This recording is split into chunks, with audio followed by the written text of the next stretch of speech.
Hey everyone, welcome back to Paranightmares, where real horror stories come to life. If you're new here, make sure to hit that subscribe button and tap the bell so you never miss a scare.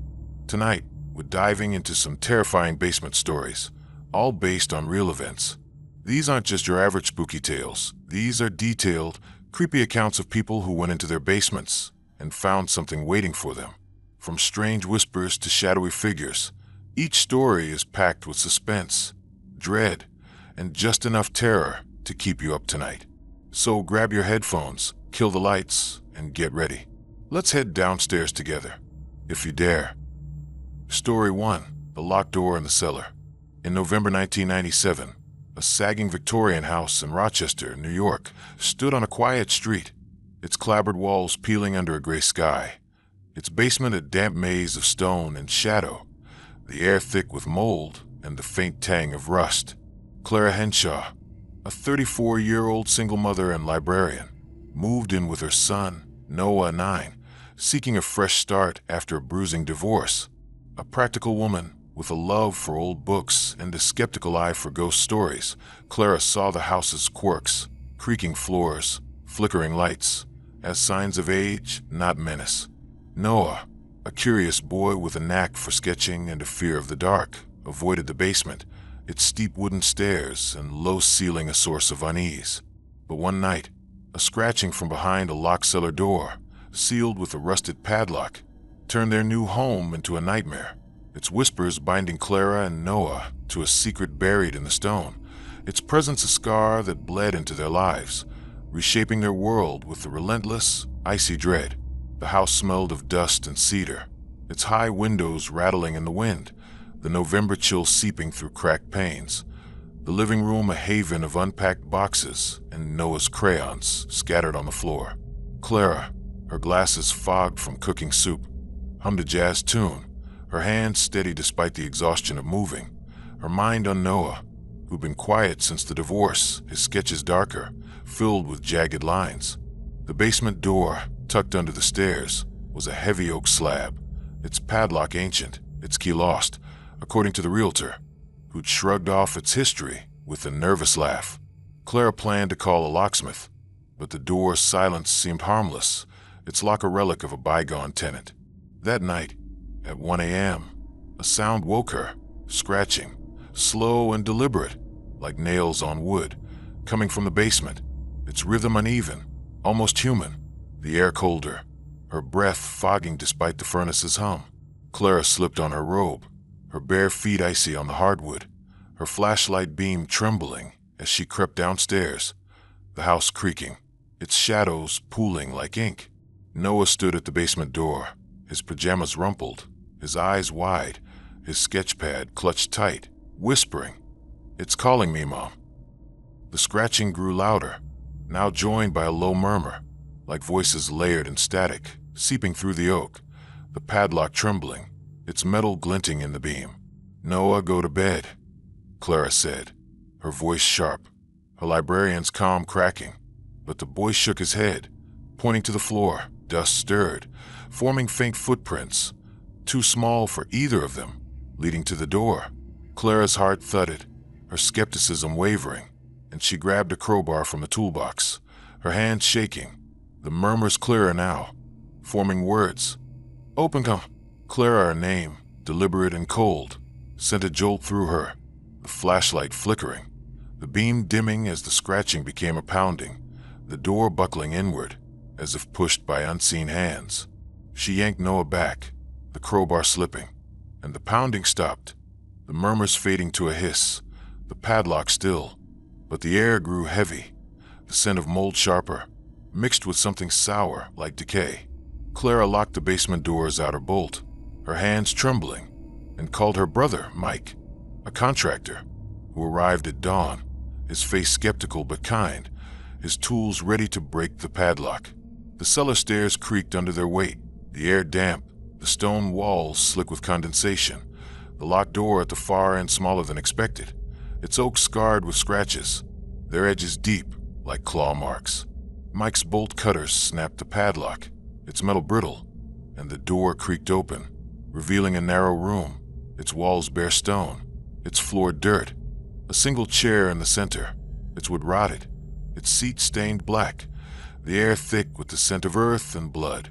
On the wall, carved in jagged lines, were names, dozens, some faded, some fresh, including Clara and Noah, their letters wet, as if newly etched. Clara screamed, pulling Noah close, and Mike's flashlight caught a shape, a vague figure, hunched in the corner, its edges blurred, its eyes glinting like wet coal, its hands scratching the stone, its murmurs rising again, now a chant. "Stay join us." They fled, the door slamming behind them, the chair scraping the dirt, its sound chasing them up the stairs. At the local diner, the Maple Leaf, Clara shared their story, her voice trembling, and a waitress, Agnes, paled, showing a 1980s article.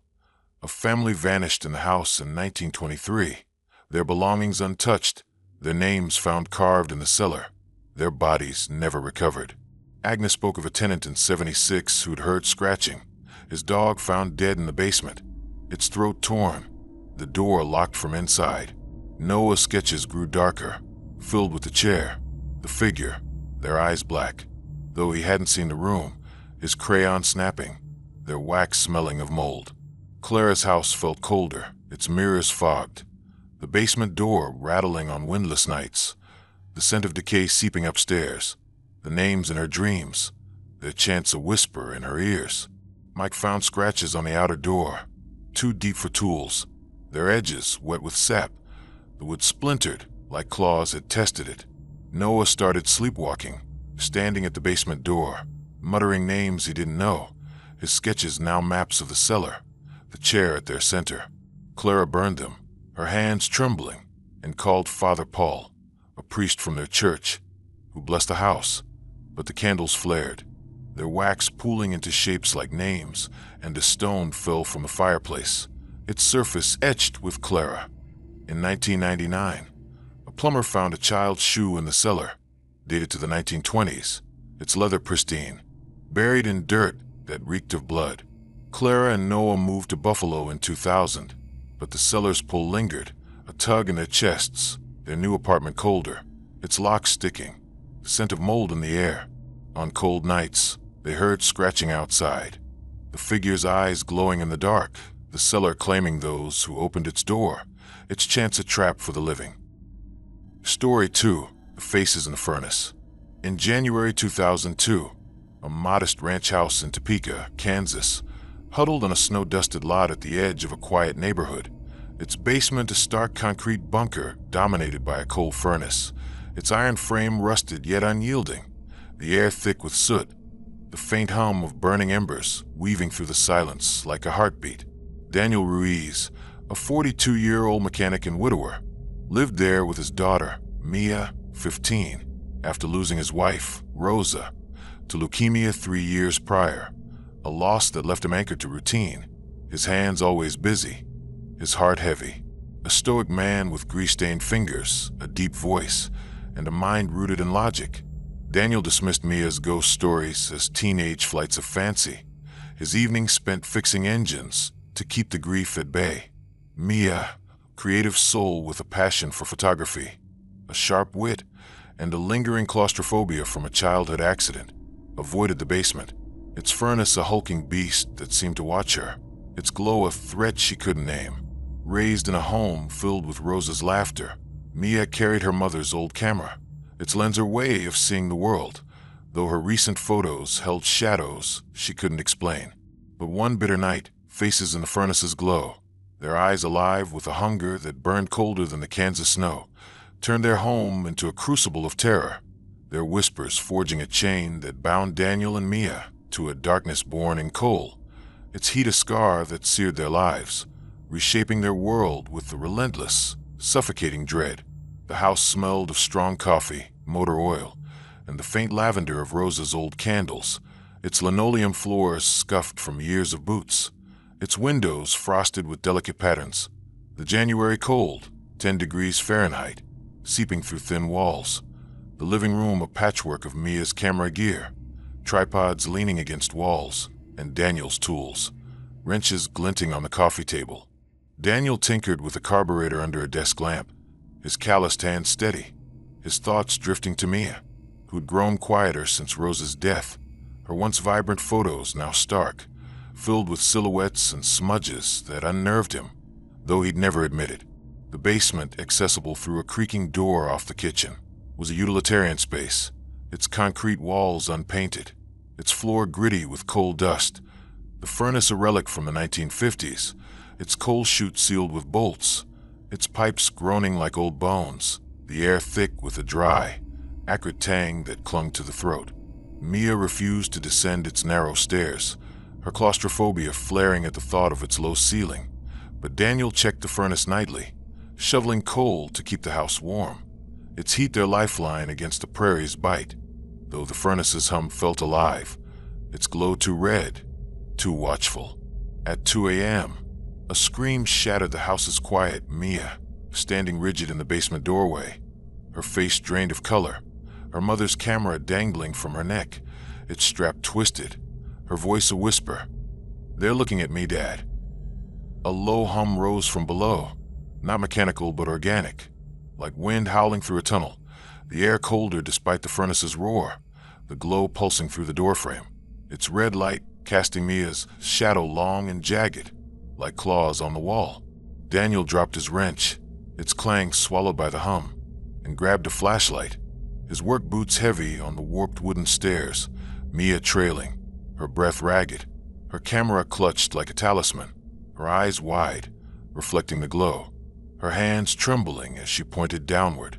The basement air was thicker than usual, the soot heavier, swirling in the beam like ash in a storm. The furnace's hum now a murmur, layered with voices, faint but growing, seeping from the iron grate, the coal inside burning brighter, its embers pulsing like eyes. The furnace loomed, its grate glowing fiercely, and in the flames, faces emerged, vague at first, their outlines shifting in the heat, then sharp, their features etched in fire, their eyes black voids, deeper than the coal, their mouths open in silent screams, their expressions twisting from agony to hunger, their gazes locking onto Mia, then Daniel, their murmurs forming words. "See us stay. Mia." Daniel's logic crumbled, his flashlight flickering, its beam warping, bending around the furnace, the faces sharper, now resembling Rosa, her cheekbones high, her eyes black, now strangers, men, women, children, their skin charred, their lips curling, their eyes boring into him, his hands burning, though he stood feet away, the heat not warm but cold, like frostbite and fire. Mia lifted her camera, her flash blinding, and the faces vanished, the hum stopping, the furnace's grate rattling violently, its iron buckling inward, as if something massive pushed from within, the air thick with the scent of char, blood, and something sweeter, like roses gone to rot. Daniel grabbed Mia's arm, pulling her up the stairs, the basement door slamming behind them, the furnace's glow seeping through the cracks, painting the kitchen red, the murmurs rising again, now a chant. "You saw us, you're ours." Daniel, the camera's screen, cracked from the fall, flickered, showing a photo Mia hadn't taken. Faces in the flames, their eyes glinting, their mouths open, the image pulsing, as if alive, though the lens cap was on. Daniel locked the door, his hand shaking, and called his sister, Carla, a nurse with a practical streak, who arrived at dawn, her medical bag in hand, her face skeptical but softening at Mia's pallor, her pulse racing, her eyes fixed on the door, her voice gone, her fingers tracing the camera's cracks. They descended together, Carla's flashlight steady, the furnace silent, its coal untouched, its grate scarred with scratches, their edges hot, like fresh burns, the basement walls etched with faint outlines, faces, their mouths open, their lines wet with soot, their shapes shifting in the beam, as if drawn by unseen hands. The air grew heavier, the scent of rot stronger, and a coal lump rolled from the furnace, its surface etched with an eye, its glow alive, pulsing like a heartbeat, the murmurs returning, now whispering names. Rosa, Mia, Daniel. Carla's flashlight died, the bulb bursting, and a face flickered in the grate, its eyes locked on her, its mouth moving. The chant louder. "Join us!" They fled, the door jamming, its wood splintering, the glow chasing them, the coal lump burning a hole in the floor, its ash forming words, "Stay." At the Sunflower Diner, a greasy spoon with cracked booths and a jukebox, Daniel shared their story, his voice low, his coffee untouched, and the cook, Ray, paled, his hand shaking as he pulled a 1990s article from his wallet. A family of 4 burned in the house in 1947, their bodies found in the basement, their faces charred beyond recognition, their deaths ruled accidental, but locals swore the furnace roared without fuel, its flames showing eyes. Ray spoke of a tenant in '85 who'd seen faces, his hands blistered, his photos capturing shadows in the fire, his mind unraveling, his family gone without a trace. Daniel's house became a prison, its heat failing despite the furnace's roar, the basement door rattling on windless nights, the scent of ash and blood seeping into every room, the faces haunting Mia's dreams, their chants a whisper in her ears, Rosa's voice among them, pleading, then laughing, cold and wrong. Carla found burns on Mia's camera, their edges black, smelling of coal, the plastic melted into shapes like eyes, the film inside ruined, its frame showing only fire, though Mia hadn't shot in weeks. Mia stopped photographing, her eyes hollow, her sketches now furnaces, their grates filled with faces, their eyes staring, though she hadn't seen Ray's article, her pencil snapping, their lead crumbling into soot, their smell choking, like a fire long dead. Daniel's tools rusted overnight, their handles etched with scratches, like burns drawn in steel, his hands blistering when he touched them, the pain sharp, like the furnace's cold heat.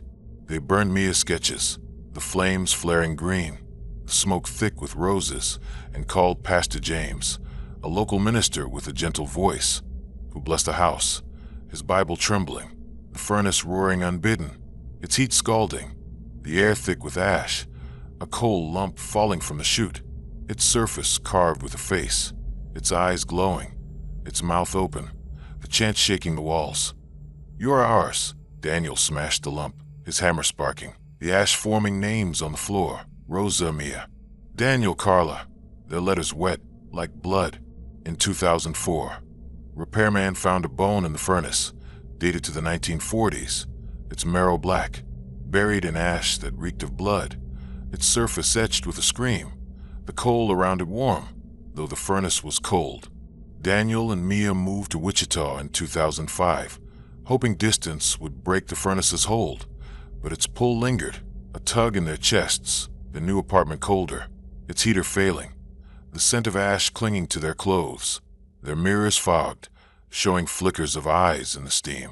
Mia's dreams grew worse, the faces now her mother's, now her own, their eyes black, their hands reaching through flames, her camera stored away, clicking in the night, its film spitting out photos of fire, their frames empty but warm to the touch. Daniel's hands never healed, their blisters forming patterns like faces drawn in skin, his sleep haunted by Rosa's voice, now a scream, now a laugh, the furnace's hum in his ears. In 2007, Carla sent a news clip. A squatter vanished in their old house, his belongings found in the basement, his journal filled with drawings of faces, their eyes black, the pages burned at the edges, though no fire was reported.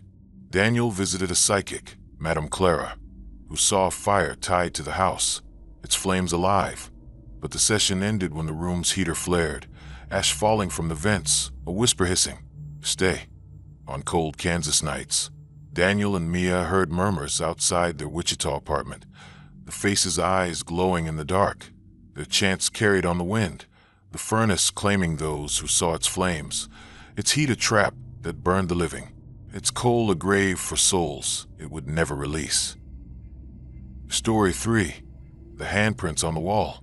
In August 2000, a split-level house on a suburban cul-de-sac in Boise, Idaho, stood bathed in summer's golden haze, its basement a half-finished expanse of exposed beams and cold concrete walls, the air cool and musty, the faint hum of a sump pump threading through the stillness like a pulse.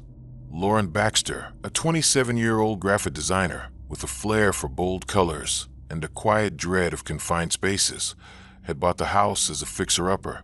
her first claim to independence after years in noisy apartments. Her savings poured into its promise. A creative soul with a sharp eye for detail, a love for sketching wildflowers, and a habit of humming folk tunes. Lauren envisioned the basement as her art studio, its dim corners a canvas for light and vibrancy. Her dog, Max, a scruffy mutt with a keen nose and a protective streak, refused to descend the basement stairs, his growls low, his hackles raised, his eyes fixed on the shadows below. A warning Lauren brushed off as quirks of an old rescue. Raised by a practical mother who taught her to face fears, Lauren carried a silver charm bracelet, its tiny flowers a reminder of home, though her claustrophobia lingered, a shadow from a childhood locked in a closet during a game gone wrong. But one sweltering night, handprints on the basement wall, too small, too many, and too alive, turned her dream home into a labyrinth of terror, their smudges forging a chain that bound Lauren to a secret etched in concrete, their touch a scar that bled into her life, reshaping her world with the relentless, suffocating dread. The house smelled of fresh paint, cedar, and the faint lemon of Lauren's cleaning spray, its main floor a riot of color, her abstract paintings on walls, her sketchbooks stacked on a thrift store table, its windows open to the summer breeze, the cul-de-sac alive with the chatter of kids on bikes and the drone of lawnmowers. Lauren worked on a logo for a local cafe, her laptop humming, her bare feet tapping to a Joan Baez song, her mind on the basement, its potential studio a spark of joy, though Max's growls unsettled her, his tail stiff, his eyes locked on the basement door, its chipped paint flaking under his paws. The basement was a bare expanse, its concrete walls a dull gray, its floor scuffed and uneven, a single 60-watt bulb casting harsh shadows that twisted into shapes, trees, faces, hands, its sump pump humming in a corner, its basin hidden behind a plywood panel, the air thick with the scent of earth and damp, a chill that defied August's heat. Lauren had painted one wall white, a test for a studio, but the paint peeled within hours, its edges curling like burned paper, the concrete beneath it slick, as if sweating. At midnight, a thud jolted Lauren awake, sharp and heavy, like a hammer striking stone, echoing from the basement, the air sharper, Max barking furiously, his claws scraping the hardwood, his growls deep, almost human, his body pressed against the basement door, its knob cold to the touch. Lauren slipped on flip-flops, her charm bracelet jingling, and grabbed a flashlight, her hum faltering, her claustrophobia tightening her chest. Max trailing, his teeth bared, his fur bristling, the basement air thick as she descended, the bulb flickering, its light dim, the sump pump silent, the thud now a scrape, slow and deliberate, like fingers dragging across concrete, coming from the painted wall. Her beam swept the room, catching the wall, handprints, dozens, then hundreds, small and smudged, their palms no larger than a child's, their fingers splayed, sprawling across the white paint, their edges wet, glistening red, as if pressed moments ago, the air heavy with the scent of damp earth, copper, and something fouler, like meat left to rot. Lauren's breath caught, her claustrophobia surging, her legs trembling, and Max lunged, snapping at the wall, his barks echoing, the handprints shifting, their fingers curling inward, as if reaching for him, a low whisper rising, like breath seeping through cracks. "Touch us, stay!" Lauren, her scream tore through the basement, Max's leash tangling as she pulled him back, the flashlight flickering, its beam catching a shape, a child's outline, vague and gray, its form pressed against the wall, its hands smearing new prints, its eyes glinting, black and unblinking, its whisper sharper, forming her name. "Lauren, join us!" The handprints pulsed, their red deepening, dripping like blood, the concrete cracking, fine lines spider-webbing outward, the sump pump gurgling, its basin, bubbling, reflecting handprints that weren't on the walls, their fingers moving, like shadows underwater. Lauren fled, dragging Max, the stairs creaking, the basement door slamming, the whisper seeping through the frame, the handprints scent clinging to her skin, the bulb's flicker pulsing like a heartbeat, the air thick with rot, now mixed with salt, like tears dried on stone. She locked the door, her hands trembling, and called her friend Jess, a realtor with a no-nonsense streak, who arrived at dawn, her face paling as she saw the handprints, their smudges now on unpainted walls, their fingers longer, their palms wet with red, the concrete etched with scratches, deep and jagged, like nails dragged through bone.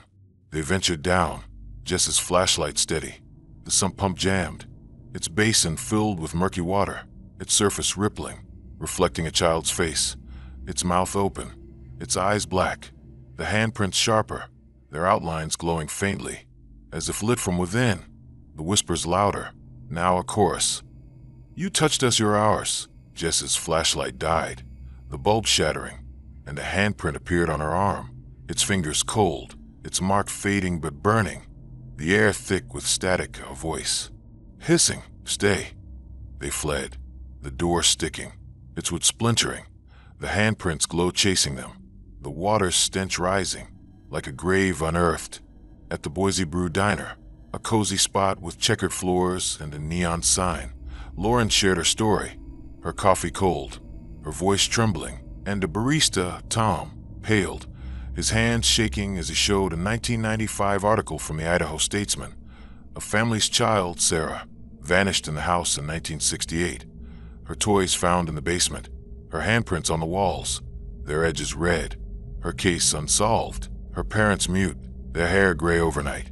Tom spoke of a tenant in '89 who'd seen handprints, their child's shoes found in the sump pump, their souls stained with blood, their sanity shattered, their family gone without a trace.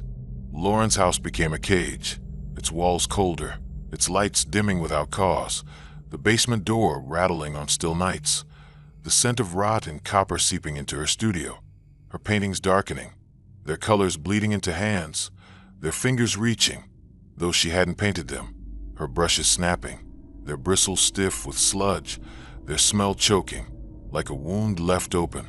Jess found scratches on the basement door, too small for Max, their edges wet with a black, tar-like ooze.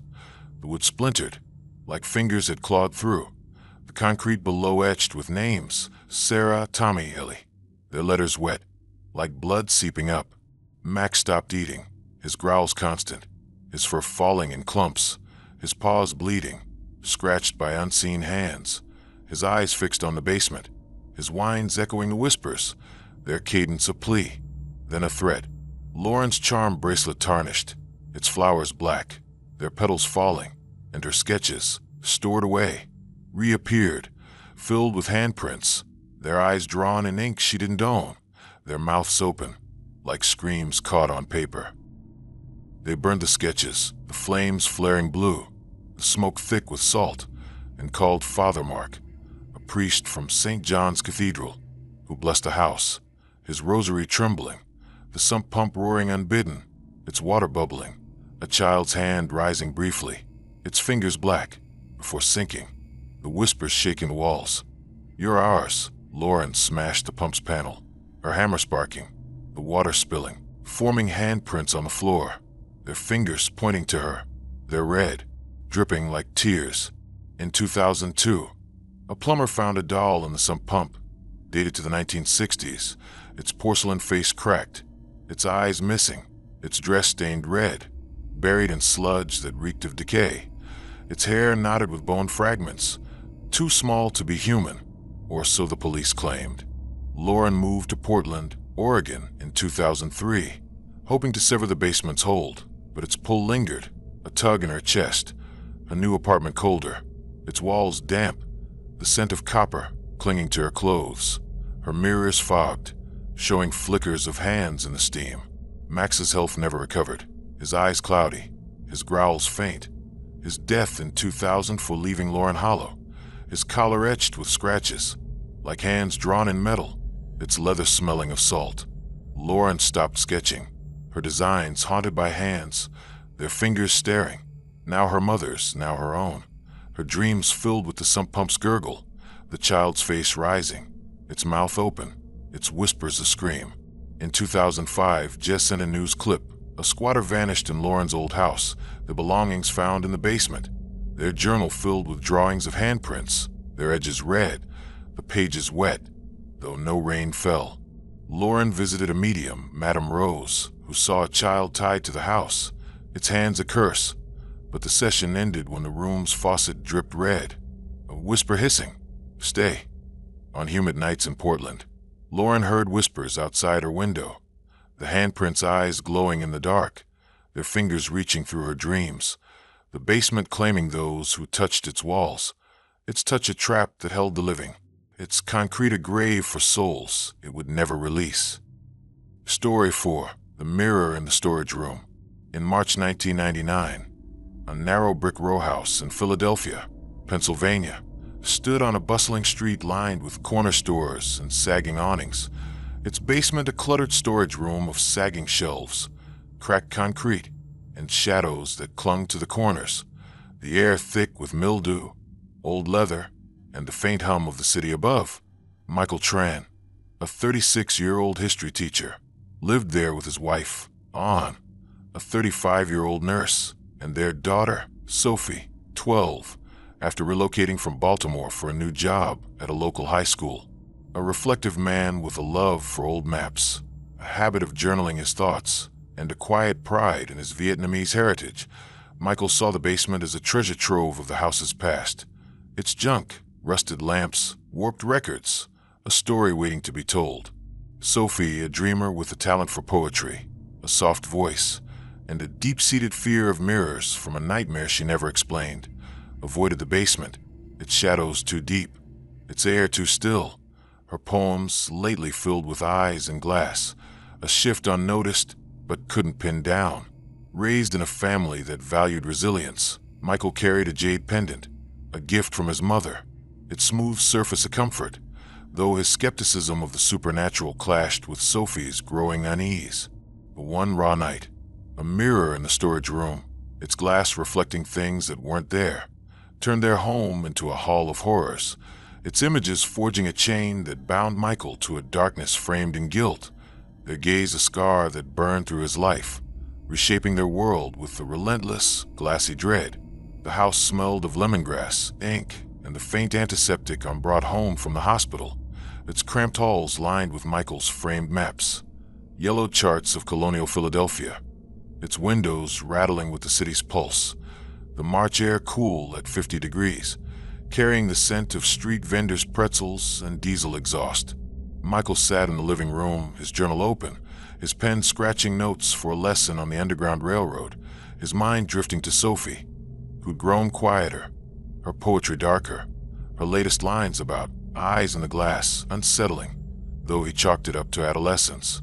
The basement reached through a warped door off the kitchen, was a chaos of clutter, boxes of old clothes, a broken typewriter, shelves groaning under dusty knickknacks, a full-length mirror leaning against a wall, its ornate gilt frame tarnished, its glass clouded but unnervingly clear, its reflection sharp despite the dim bulb overhead, its presence heavy, like a door left ajar. Michael planned to sell it, its weight resisting his efforts to move, the glass cold to the touch, like ice in spring, the frame etched with faint scratches, like letters half erased. At 3 a.m., Sophie's scream pierced the house, her voice raw, echoing from the basement door, her face pale, her poetry notebook clutched tight, its pages crumpled, her whisper trembling. "It's watching, Dad." Michael bolted upright, his journal falling, on beside him, her nurse's calm fraying, her slippers soft as they followed Sophie's voice, the basement air thick, the bulb flickering, its light dim, the mirror's glass gleaming, showing not their reflections, but a room, dark, with stone walls, its floor strewn with papers, and figures moving within, their eyes glinting like wood obsidian, their hands pressing the glass, their gazes fixed on Sophie, their mouths open, hungry. The air crackled, a voice hissing through, like wind through shattered glass. "Look, stay." Sophie, Michael's skepticism shattered, his flashlight flickering, its beam warping, bending around the mirror, the figures sharper, their faces shifting, now Sophie's, her eyes black, now Ann's, now strangers, men in old suits, women in tattered dresses, their skin gray, their lips curling, their eyes boring into him, his jade pendant burning against his chest, The mirror's frame colder, its scratches glowing faintly like veins. Sophie screamed again, the figures lunging, their hands smearing the glass, leaving streaks that weren't dirt but black, viscous, dripping like tar. The mirror flashing, its light blinding, the figures vanishing, but the glass cracked, a single fracture splitting Sophie's reflection, her face distorted, her eyes black for a moment, the frame splintering, its wood groaning, the air thick with ozone, rot, and a faint floral note, like lilies left to decay. Michael grabbed Sophie, on pulling them back, the notebook falling, its pages singed, their ink running, forming eyes, the basement door slamming as they fled, the mirror's glow seeping through, painting the kitchen walls gray, the voices rising layered, now a chant. You saw us, you're ours. Michael. They locked the door, Michael's hands trembling, and called his cousin Vin, a pawn shop owner with a knack for oddities, who arrived at dawn, his face grim, his crowbar ready, the mirror unchanged, its cracks now etched with faint faces, their eyes glassy, the basement floor littered with papers, their ink wet, written in Sophie's hand, poems she swore she hadn't written, though her notebook was upstairs, the air thick with ash, like a fire long extinguished. They checked the mirror, its glass showing flickers, a figure in the corner, tall and gray, its hands reaching, the stone room's walls pulsing, like a heart, the papers on its floor moving, as if stirred by breath, the voices louder, whispering names. Sophie, and Michael. Vin's crowbar sparked, the frame resisting, its scratches forming words, names, dates, 1934, 1876, the air crackling, a handprint appearing on the glass, its fingers black, its palm dripping, the mirror shaking, its reflection showing Michael's face, but older gray, his eyes black, his mouth open, the chant shaking the shelves, boxes falling, their contents spilling, old photos, their figures eyeless, their edges burned. They fled, the door jamming, its wood splintering, the mirror's glow chasing them, the papers sent rising, like graves unearthed. At the Liberty Grill, a diner with cracked vinyl booths and a neon clock, Michael shared their story, his coffee cold, his voice low, and the cook, Sal, paled, his hand shaking as he showed a 1970s article from the Philadelphia Inquirer. A family vanished in the house in 1934, their photos missing. A mirror in their basement said to show faces, their screams heard at night, their case unsolved, their neighbors mute, their hair gray. Sal spoke of a tenant in '88 who'd seen reflections, their child's poems burned, their eyes scratched out, their sanity shattered, their family gone. Michael's house became a trap, its mirrors fogged, its walls colder, the basement door creaking on windless nights, the scent of rot and lilies seeping into every room, the figures haunting Sophie's dreams, their hisses a chant in her ears, Aunt's face among them, pleading, then laughing, cold and wrong. Vin found scratches on the mirror's frame, their edges sharp, smelling of ash, the wood splintered, like clawed by unseen hands, the concrete below etched with eyes, their pupils wet, like tears seeping up. Sophie stopped writing poetry, her notebook haunted by eyes, her pencil snapping, their lead crumbling into ash, their smell choking, like a mirror's dust. Michael's maps curled, their ink running, forming faces, though he hadn't drawn them, his journal pages filled with words he didn't write. Look, stay, ours. His pen leaking black, its nib bent.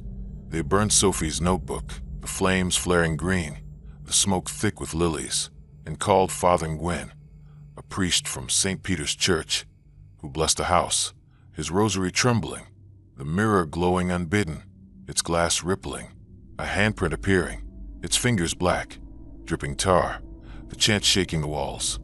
You are ours. Michael smashed the mirror, his hammer sparking, the glass shattering, its shards flying, each reflecting eyes, their mouths open, the frame collapsing, its wood burning without flame, the ash forming names, Sophie, on Michael, their letters wet, like blood.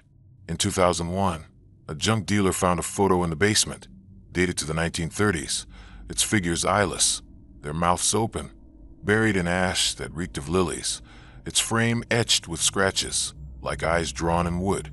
Michael Ahn and Sophie moved to Pittsburgh in 2002, hoping to sever the mirror's hold, but its pull lingered, a tug in their chests, their new apartment colder, its mirrors dim, the scent of ash clinging to their clothes, their windows fogged, showing flickers of eyes in the steam. Sophie's dreams grew worse, the figures now her parents', now her own, their eyes black, their hands reaching through glass. Her poetry stopped, returning in sleep, written in air, its words hissing. Stay.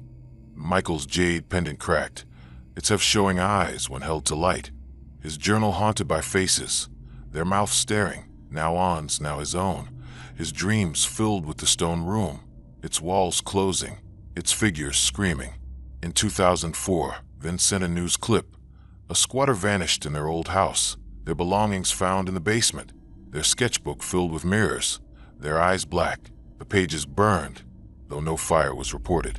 Michael visited a medium, Madame Lynn, who saw a room tied to the house, its glass a curse, but the session ended when the room's mirror cracked, a whisper hissing. Stay. On cool Philadelphia nights, Michael heard hisses outside his Pittsburgh apartment, the figure's eyes glowing in the dark, their hands reaching through his dreams, the mirror claiming those who looked into its glass, its gaze a trap that held the living, its frame a grave for souls it would never release. Story 5. The Whispers in the Pipes.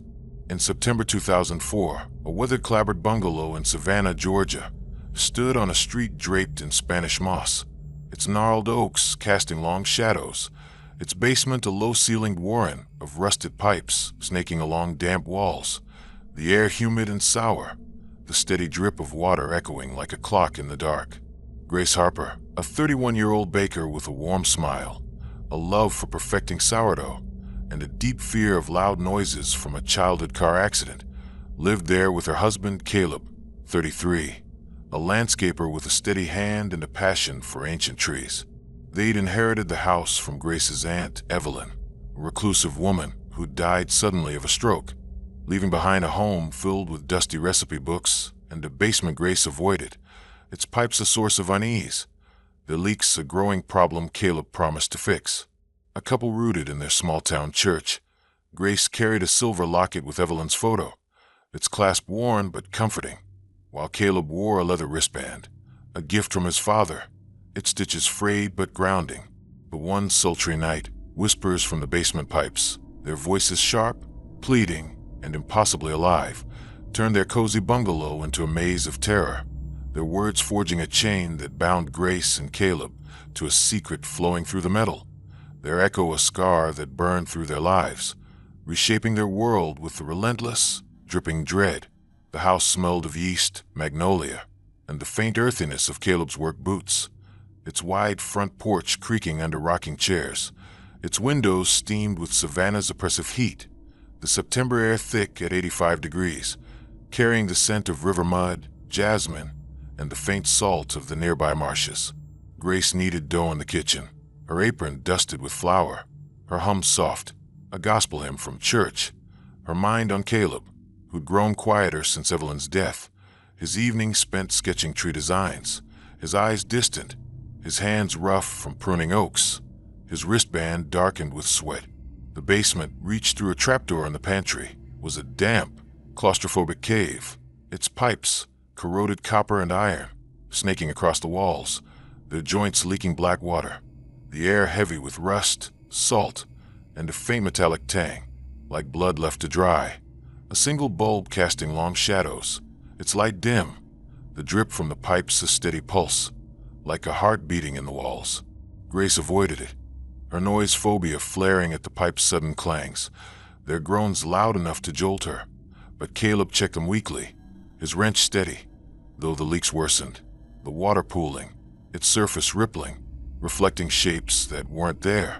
At 2 a.m., a whisper woke Grace, soft but urgent, like voices overlapping in a crowded room, seeping from the kitchen vent, the air sharp, the pipes rattling below, the metal dripping faster, the words faint but clear.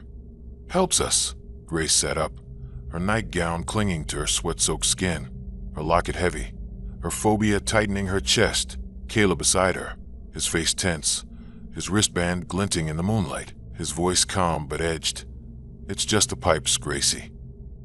They descended, Grace's flashlight trembling, Caleb's wrench in hand, the basement air thicker, the bulb dim, its light flickering, the drips louder, a staccato rhythm, the whispers growing, sharper, a chorus of pleas from the pipes, the metal vibrating, their surfaces fogged, forming words: Grace, Caleb, Evelyn, their letters wet, like blood seeping through. The flashlight's beam caught a pipe, its reflection showing a face, vague, its eyes white, its mouth open, pleading, its features shifting, now Evelyn's, now a child's, now a stranger's, the whispers louder, forming a chant. "You hear us, you're ours." Grace. Grace's scream was swallowed by her phobia, her hand shaking, Caleb's wrench slipping, a pipe bursting, black water spraying, its stench like blood and salt, the face vanishing, the whispers fading to a hiss, but the pipes rattled, their joints buckling, as if something slithered inside, the air thick with static, a voice hissing. "Open!" The water pooled, reflecting more faces, their mouths moving, their eyes white, the bulb shattering, plunging them into darkness, the flashlight's beam, warping, showing pipes that twisted, like veins pulsing. They fled, the trapdoor slamming, the whispers seeping through the pantry, the water stench clinging to their skin, the pipes drip echoing through the house, like footsteps in the walls. Grace called her cousin Ruby, a plumber with a no-nonsense streak, who arrived at dawn, her face grim, her toolbox heavy, seeing the pipe, its metal warped, etched with scratches, like nails dragged inside, the water pooling, reflecting a child's face, its mouth open, its eyes white, the basement walls slick, their cracks forming names, Evelyn, Mary, John, their letters wet, like tears seeping up. They checked the pipes, finding a sealed section, its end capped with solder, its surface warm, containing a locket, dated to the 1900s, its photos showing a family, their eyes scratched out, its metal black, its clasp broken, the whispers louder, chanting names. Grace, Caleb, Ruby. Ruby's wrench sparked, the pipe resisting, its scratches forming words. Help, stay, ours, the air crackling, a face appearing in water, its hands reaching, the locket glowing, its photo pulsing like a heart. They fled, the trapdoor jamming, its wood splintering, the water's glow chasing them, the locket scent rising, like graves unearthed.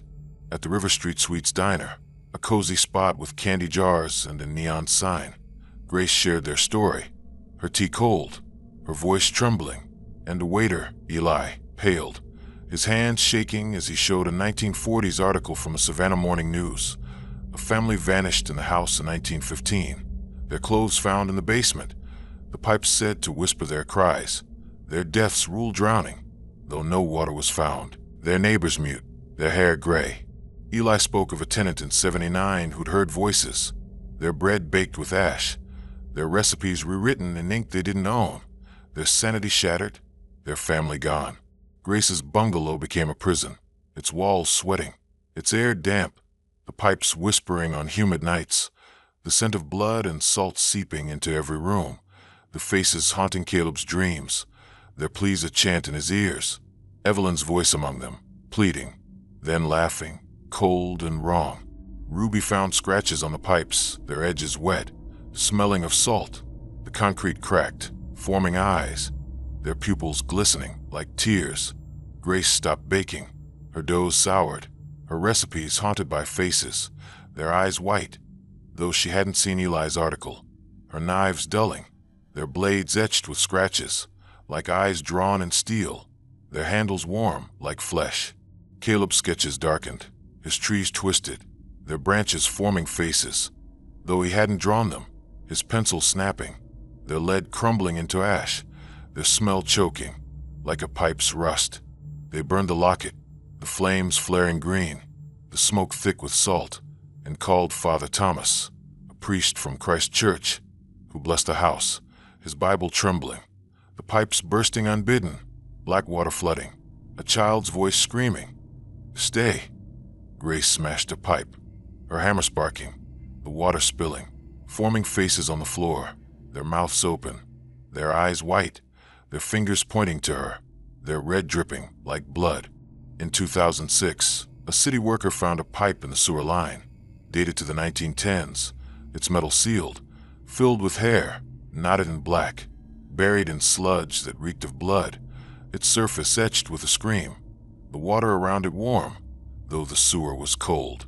Grace and Caleb moved to Atlanta in 2007, hoping to sever the pipe's hold, but their pull lingered, a tug in their chests, their new apartment damper, its faucets dripping black, the scent of salt clinging to their clothes, their walls fogged, showing flickers of faces in the steam. Grace's locket tarnished, its photo of Evelyn Eyeless, its clasp broken, her dreams filled with the pipe's drip, the child's face rising, its mouth open, its whispers a scream. Caleb's wristband frayed, its leather etched with scratches, like faces drawn in stitches, his dreams haunted by Evelyn's voice, now a laugh, now a cry, the pipes hum in his ears. In 2009, Ruby sent a news clip. A squatter vanished in their old house, their belongings found in the basement, their recipe book filled with faces, their eyes white, the pages wet, though no rain fell. Grace visited a medium, Madame Bell, who saw a flood tied to the house, its pipes a curse, but the session ended when the room's faucet dripped red. A whisper hissing, "Stay." On humid Savannah nights, Grace and Caleb heard whispers outside their Atlanta apartment, the faces' eyes glowing in the dark, their hands reaching through their dreams, the pipes claiming those who heard their voices, their flow a trap that held the living, its metal a grave for souls it would never release. And that's a wrap for tonight's trip into the dark. 5 true basement stories to make you think twice before heading downstairs alone.